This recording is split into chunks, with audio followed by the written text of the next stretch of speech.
प्राचीन भारत के इतिहास के अध्ययन के स्रोत के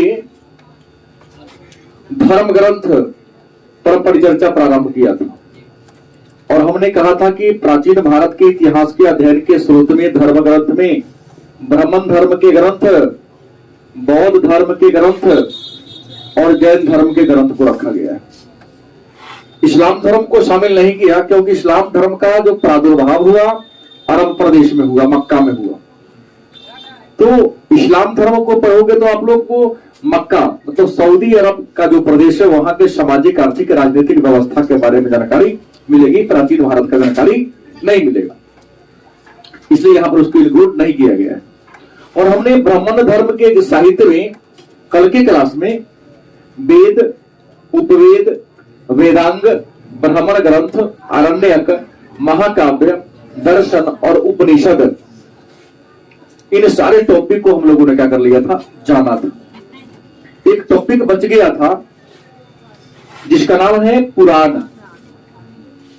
इस टॉपिक को हम लोगों ने नहीं पढ़ सका था, तो अभी हम लोग पढ़ेंगे पुराण। और पुराण को पढ़ लेने के बाद हम लोग बौद्ध धर्म के ग्रंथ के बारे में चर्चा करेंगे।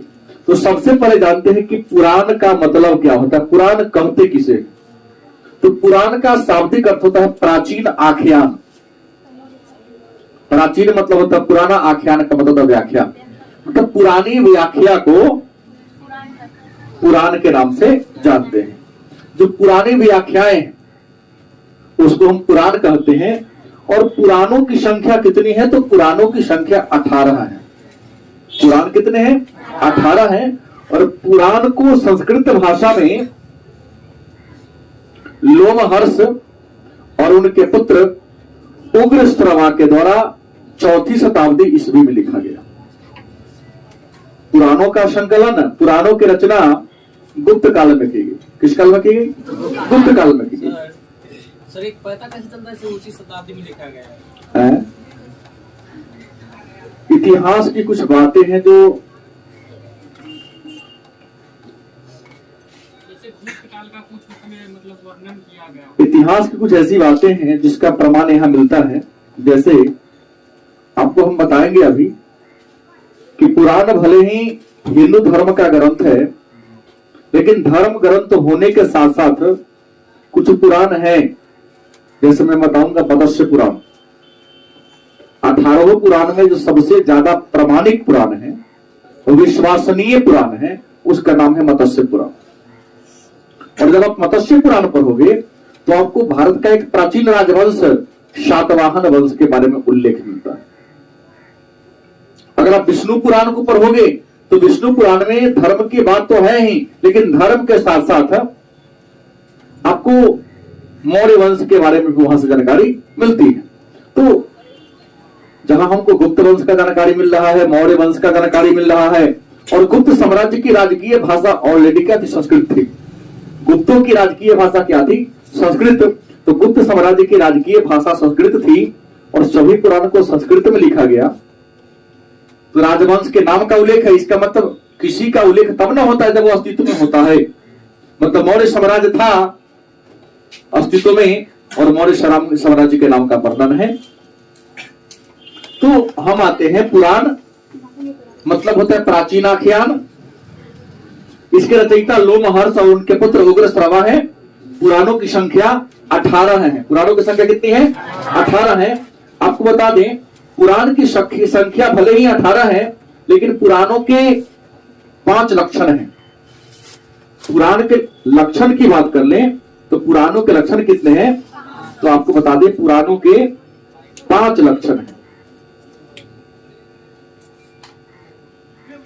पुराण के लक्षण की अगर हम बात कर ले तो पुराण के 5 लक्षण। पहला होगा सर्ग, दूसरा होगा प्रतिसर्ग, तीसरा होगा मनवंतर, चौथा होगा वंश और 5वां होगा वंश चरित।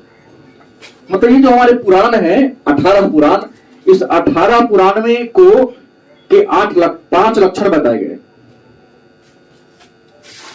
बड़े भाग को सर्ग, पुराण के जो बड़े हिस्सा है, एक अध्याय, बड़े अध्याय उसको सर्ग, हर अध्याय के कुछ छोटे छोटे पैराग्राफ खंड है, प्रतिसर्ग, मनवंतर, इसमें पृथ्वी और पृथ्वी के निर्माण के विभिन्न अवस्थाओं के बारे में जिक्र है, तो नाम दिया गया मनवंतर।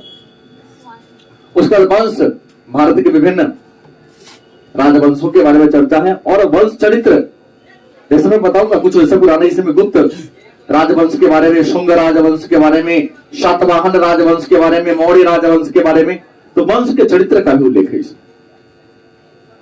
इन पुराणों में हमने कहा कि पुराण का 18 के नाम कहते तो ब्रह्मांड पुराण, सूर्य पुराण, मार्कंडेय पुराण, वैवस्वत पुराण, मत्स्य पुराण, गरुड़ पुराण, लिंग पुराण, वराह पुराण, भविष्य पुराण, नारदीय पुराण, मार्कंडेय पुराण और वायु पुराण। पुराणों की संख्या कितनी है? 18 है। इन 18 पुराण में जो सबसे प्रामाणिक पुराण है उसका नाम है मत्स्य पुराण। सबसे जो प्रामाणिक, सबसे प्राचीन जो पुराण है कौन है? मत्स्य पुराण। क्योंकि मत्स्य पुराण में लिखा गया है कि जब पृथ्वी पर जब जब भी अत्याचार बढ़ा है, लिखा है गीता का में एक लगा वाक्य लिखा है, यदा यदा हि धर्मस्य ग्लानि भवति भारतः अभ्युत्थानम अधर्मस्य तदात्मानं सृजाम्यहम्। परमात्मा कहते हैं, प्रकृति कहती है कि जब जब प्रकृति पर मानव का अत्याचार बढ़ता है तो प्रकृति किसी न किसी रूप में प्रकट होती है और उन अत्याचारियों को, अत्याचार को क्या करते हैं? सफाया करते हैं। तो इस धरती पर जब जब इस मानव जाति पर आपदा आती है तो भगवान किसी न किसी रूप में प्रकट होकर उस आपदा से मानव समाज को, जीव जंतु के समाज को, पर्यावरण को बचाने का काम करते हैं। इसमें जो विष्णु के अवतार, छोटा छोटा में आपको पढ़ना है, मत्स्य पुराण कहते हैं कि भगवान विष्णु ने 10 अवतार लिए। विष्णु के कितने अवतार हैं? हालांकि भागवत, श्रीमद् भागवत गीता कहता है कि नहीं, भगवान विष्णु के 24 अवतार हैं, लेकिन 24 अवतार में प्रामाणिक अवतार कितने हैं? 10 नाम है। मत्स्य पुराण, जब संपूर्ण सृष्टि जलमग्न हो गई थी, सारे जीव जंतु जल प्लावित हो रहे थे, तो उन जीवों के प्रजाति को बचाने के लिए, वेद की रक्षा करने के लिए भगवान एक विशाल नाव के रूप में प्रकट हुए थे। नोवा उसका नाम था, और 11 में पढ़ना है, और सबको, प्रजाति के जीव को वहां पर रख के सवार किए। जल प्लावन के बाद जब धरती का सारा जल खत्म होता है तो सारा जीव जंतु, जीवों की प्रजाति समुद्र में डूब जाता है, गहराई में चला जाता है। तो हुआ कि समुद्र से निकलेगा कैसे? तो हुआ कि समुद्र का मंथन करना पड़ेगा। वो इतना गहरा समुद्र मथाएगा कैसे? तो हुआ कि इतना बड़ा पत्थर, इतना बड़ा हमको रही लाना पड़ेगा, डंडा, बहुत प्रकार रस्सी का व्यवस्था करना होगा। तो हुआ कि मंदराचल पर्वत की हम डंडा बन जाते हैं। कहा तुम समुद्र में जाओगे, डूबी जाएगा तो मथाएगा कैसे? अगर मान लिया कि तुम डंडा के रूप में काम भी करोगे तो इतना बड़ा रस्सी आएगा कहां से? खींचेगा कौन? भगवान विष्णु कहेंगे हम बंदा दे कछुआ। भगवान विष्णु कछुआ को धारण करते हैं और समुद्र के नीचे जाके क्या होता है? बैठते हैं, उसके अपने पीठ पर मंदराचल पर्वत को डालते हैं। और वासुकी नाग, ये ऋषि में बताया है प्रश्न कई बार कि समुद्र मंथन में रस्सी के रूप में किस नाग का प्रयोग हुआ है? तो पर्वत था मंदराचल, नाग था कौन? वासुकी। हुआ मंथन कैसे होगा? तो सांप के माथावड़ी ज्यादा भारी था, चलता हुआ छल चला, कहा कि जो माथावड़ी से खींचेगा उससे बलवान ज्यादा होगा। वो छोड़ी तो कमजोर निरीह पारानी से खींचेगा, देवता का मन है मुंडी ओरी से खींचे। राक्षस का बुद्धि तो था नहीं, हम खींचेंगे, तू क्या खींचेगा भाई, हम मुंडी के पकड़ेंगे। समुद्र मंथन होता, 14 प्रकार के रत्न निकलते। पूछा गया प्रश्न है कंपटीशन में कि समुद्र मंथन से कितने रत्न निकले? 14 प्रकार के रत्न निकले। लक्ष्मी भी निकले थे, शंख भी वहां से आया था, एक घोड़ा आया था जिसका नाम था उच्चैश्रवा, हाथी निकला था, इरावत जो इंद्र का वाहन है, खैर जो हो। दूसरा अवतार कच्छप अवतार, तीसरा अवतार वाराह अवतार नृसिंह, सॉरी हिरण्यकश्यप बड़ी अत्याचारी हो गया था। सारे मत को लेकर मत्स्य पुराण में, बाकी 4 पाठ में विस्तार से मैं चर्चा करूंगा। तो वाराह अवतार सुअर का मुंह बड़ा होता है। हिरण्यकश्यप कहा कि मानव जाति हमारा वैल्यू तो देता ही नहीं है, हम कहते मेरा नाम जपो, आई तो अपने विष्णु का नाम लेना शुरू कर देता है, तो क्या कहते हैं इसको नष्ट ही कर, धरती को ही पाताल में दबा देते, अंदर कर देते हैं। भगवान विष्णु क्या करते हैं, सुअर के रूप में प्रकट होते हैं, बड़ा समूह होता है, पूरे पृथ्वी को दबाकर हिरण्यकश्यप से क्या करते, रक्षा करते हैं। तो नाम पड़ गया वाराह अवतार। वाराह अवतार के बाद हिरण्यकश्यप बड़ा अत्याचारी था। ब्रह्मा ने वरदान दे दिया था कि ना तू दिन में मरेगा, ना रात में मरेगा, ना सुबह में मरेगा, ना शाम में मरेगा, ना आकाश में मरेगा, ना धरती पर मरेगा, न अस्त्र से मरेगा, ना शस्त्र से मरेगा, न नर से मरेगा, न नारी से मरेगा, न किन्नर से मरेगा, न देवता, कोनों से मरबे नहीं करेगा। तो मरेगा कैसे? नहीं। और उसका बेटा प्रहलाद भगवान विष्णु का अनन्य भक्त था। ये सबको कहा था तू कहो जय हिरण्याकुश महाराज की जय, हिरण्यकश्यप भी जब कहा तो विष्णु भगवान की जय कहो। अब इसी में संघर्ष होने लगा। उसने अपने पुत्र को मारने का बहुत सारा प्रयास किया, लेकिन वो मरा नहीं। तो उसी हिरण्यकश्यप के अत्याचार को अंत करने के लिए भगवान विष्णु एक अलग अवतार ले, नृसिंह शरीर बना दिया इंसान का, गर्दन बना दिया शेर का, क्योंकि उसने तो वरदान लिया था कि नर नारी से न मरे, देवता राक्षस से न मरे, आकाश पाताल में न मरे। तो ऐसा बॉडी बनाया कि गर्दन था शेर का, और हंसू असामे तो फिर गोधुली बेला में न घर में मरे न बाहर, तक वसोरा मोरियानी में टांगों बैठा लिया, चीर दिया कि नाखून से, क्योंकि नाखून अस्त्र शस्त्र नहीं। राजा बलि थे, बहुत यज्ञ करते थे। ये था नृसिंह अवतार, चौथा अवतार।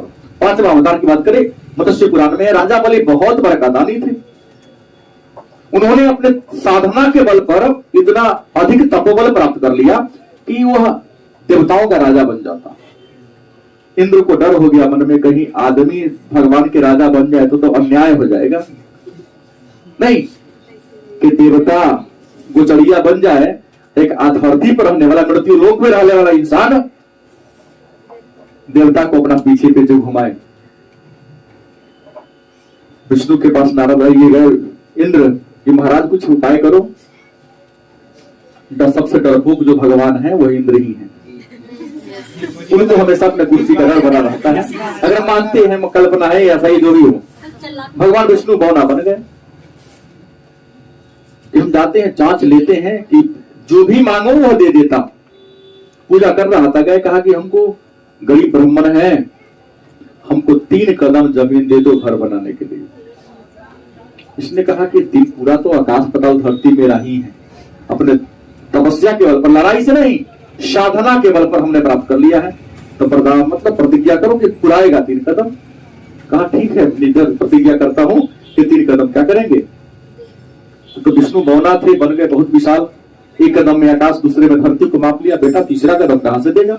तो सूत गया धरती पर, कहा कि वचन खाली नहीं जाने देंगे, देह नाप लो। मेरा देह स्वतंत्र है ना, बॉडी को नाप लिया। तो चला गया कहां पता लगा। अत्याचार वाला रावण का नहीं, तो राम के रूप में अवतार लिए। कंस जैसे लोगों का, यदुवंशियों का अत्याचार बढ़ गया तो कृष्ण के रूप में अवतार आए। राजपूतों का अत्याचार बढ़ गया, बड़ी सताते थे, फरसा लेके पैदा हो गए परशुराम। 21 बार इस धरती को क्षत्रिय विहीन किया। क्या परशुराम के बाद आए कौन? कृष्ण अवतार। बोल दिया हूं, ये बुद्ध अवतार जो भी चल रहा है, जिनका प्रतिमा वहां है, या 4 पाठ में पढ़ाऊंगा, ये बुद्ध विष्णु के ही अंश है। और 10वां अवतार आने वाला है, नाम है कल्कि अवतार। तो इस 10 अवतार के बारे में चर्चा इसी मत्स्य पुराण में। तो धर्म की ग्रंथ तो है ही, लेकिन धर्म ग्रंथ होने के साथ साथ इससे हमें भारत के प्राचीन राजवंश, उसकी वंशावली और कुछ राजाओं के उपलब्धियों के बारे में भी उल्लेख मिलता है। अब बात करते हैं बौद्ध धर्म के ग्रंथ, बौद्ध साहित्य की बात करते हैं।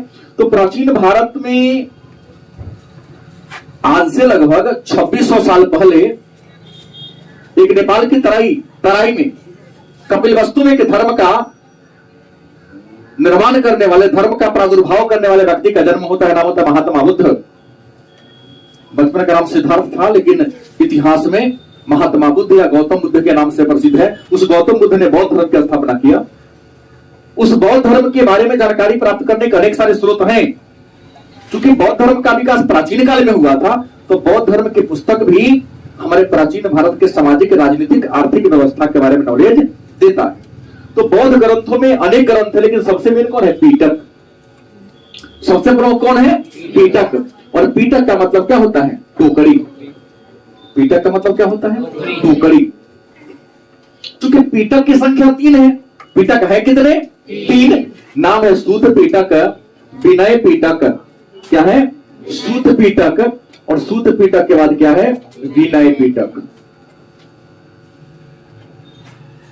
और अभिधम पीटक। इस तीनों को सम्मिलित रूप से कहते हैं त्रिपीटक। इस तीनों सूत पीटक, विनय पीटक और अभिधम पीटक को सम्मिलित रूप से क्या कहते हैं? त्रिपीटक। और तीनों पीटक में अलग अलग बातों का उल्लेख है। जैसे हम सूत पीटक की बात कर ले, तो सूत पीटक में बौद्ध धर्म का उपदेश, हर धर्म का अपना उपदेश होता है। तो बौद्ध धर्म के उपदेश किसमें है? सूत पीटक में। विनय पीटक की बात करें तो बौद्ध धर्म का एक संघ था जिसकी स्थापना महात्मा बुद्ध ने सारनाथ में किया था। तो बौद्ध संघ के नियम का उल्लेख कहां है? विनय पीटक में है। और अभिधम पीटक में बौद्ध धर्म के सिद्धांत के बारे में क्या है? चर्चा है। अब बात करें, हम बात करते हैं सूत पीटक की। तो सूत पीटक ये जो है 5 भाग में बटा हुआ है। कितने भाग में बटा हुआ है? जिसको निकाय कहते हैं।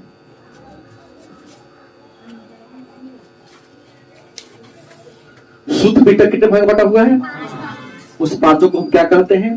निकाय कहते हैं। इस निकाय में कौन कौन है? तो दीर्घ निकाय, मध्यम निकाय, संयुक्त निकाय, अंगुत्तर निकाय और खुद्दक निकाय। मतलब आ जाता है दीर्घ निकाय।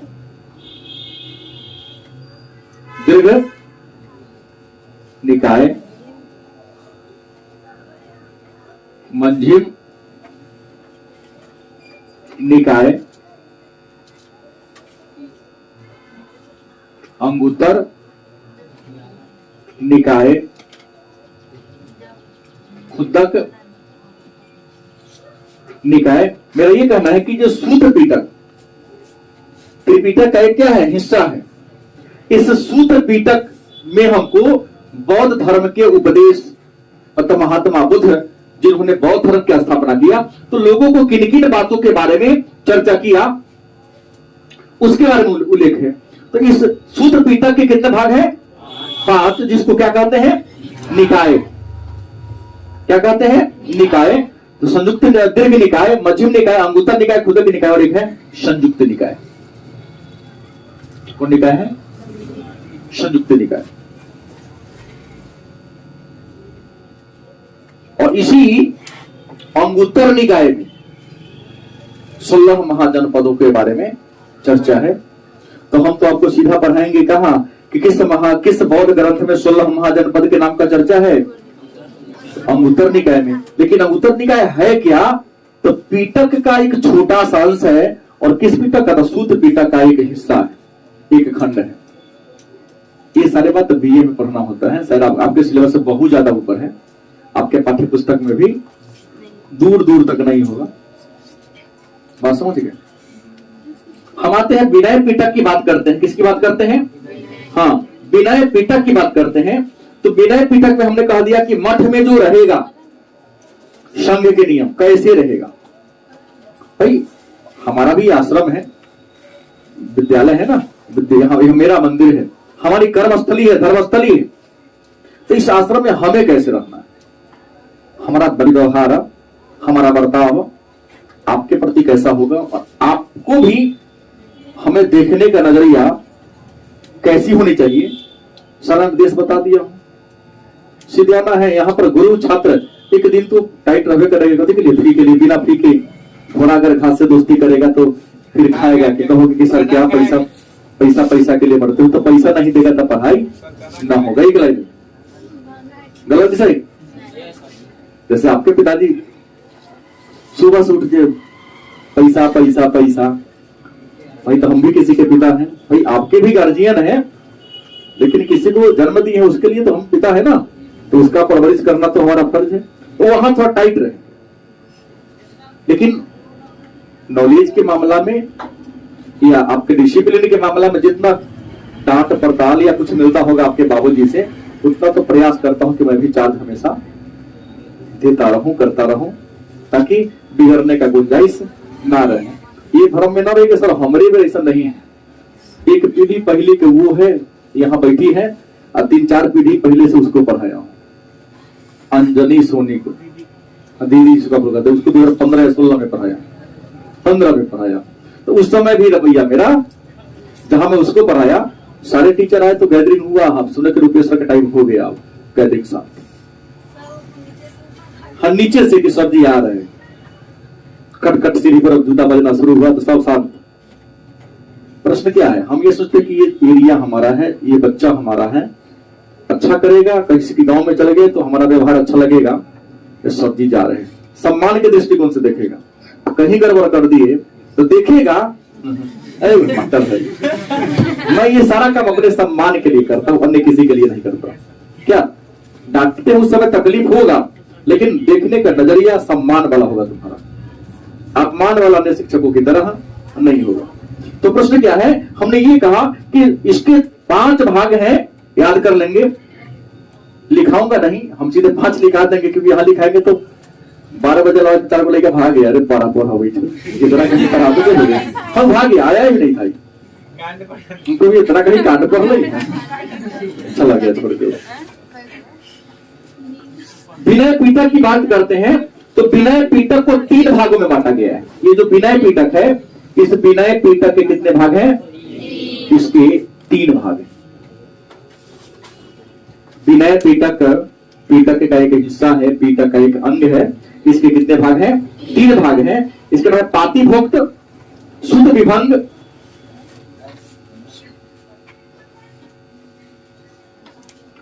एक लिखता है पाति भुक्त, शुद्ध विभंग, 4 होनी चाहिए। पातिभुक्त, शुद्ध विभंग, उसके बाद खंडक और परिवार, एक और आता है, इसका विभाग क्या है? खंडक और क्या आता है? परिवार। इसके 4 भाग हैं, अलग अलग खंड है। और अंत में आता है कौन? अभिधम पिटक। इसमें बौद्ध धर्म के सिद्धांतों के बारे में क्या है? चर्चा है। और ये जो अभिधम पिटक है, इसका संकलन लगभग अशोक के शासनकाल में किया गया था, और इसमें इसका वर्गीकरण किसी प्रकार की वर्गीकरण की बात नहीं करता है। इसके अलावा आता है बौद्ध धर्म के ऊपर ग्रंथ आता है जातक। जातक में महात्मा बुद्ध के पूर्व जन्म के लगभग 550 कथाओं का उल्लेख है कि महात्मा बुद्ध इससे पहले जन्म में क्या थे, उस जन्म में किस नाम से जाने जाते थे, उस जन्म की उनकी उपलब्धि क्या थी। ऐसे 550 कथाओं का मतलब कहानियों का वर्णन है।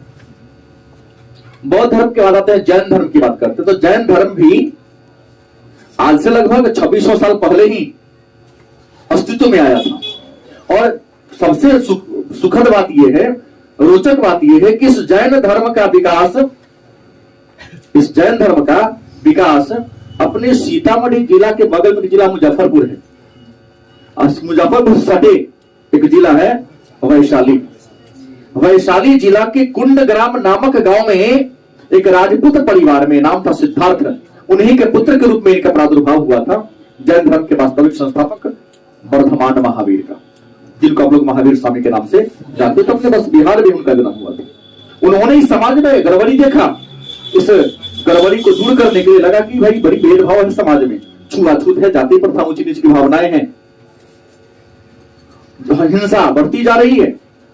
उनको मन में लगा कि नहीं, कुछ समाज में को नया दिशा देने की जरूरत है। और समाज में दिशा वही देता है जो थोड़ा एक अलग विचार के हो, जिसके पास क्या सत्ता हो, जिसके पास ताकत हो। हम चाहेंगे समाज का दिशा को बदलने का, तो मैं नहीं बदल सकता, लेकिन जिसके हाथ में पैसा होगा, सत्ता होगा, वो बदल देंगे।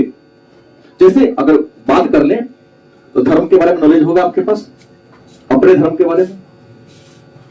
पैगंबर हजरत मोहम्मद साहब की हम बात कर ले तो उनकी बातों को उतना तब तक लोगों ने तरजीह नहीं दिया जब तक उनका जीवन आम था। लेकिन जैसे ही खादीजा से उनका निकाह हुआ तो मक्का के सबसे धनाढ्य लोगों में से उनकी गिनती होने लगी। तो सामर्थ्यवान कछु दोष गोसाई, सामर्थ्यवान की बात को सबको मानना पड़ता है। उन्होंने सारे लोगों को अपने बात को मनवाने पर क्या कर दिया, मजबूर कर सिद्ध कर दिया कि नहीं, ये जो तुम लोग मूर्ति पूजा करते हो यह जायज नहीं।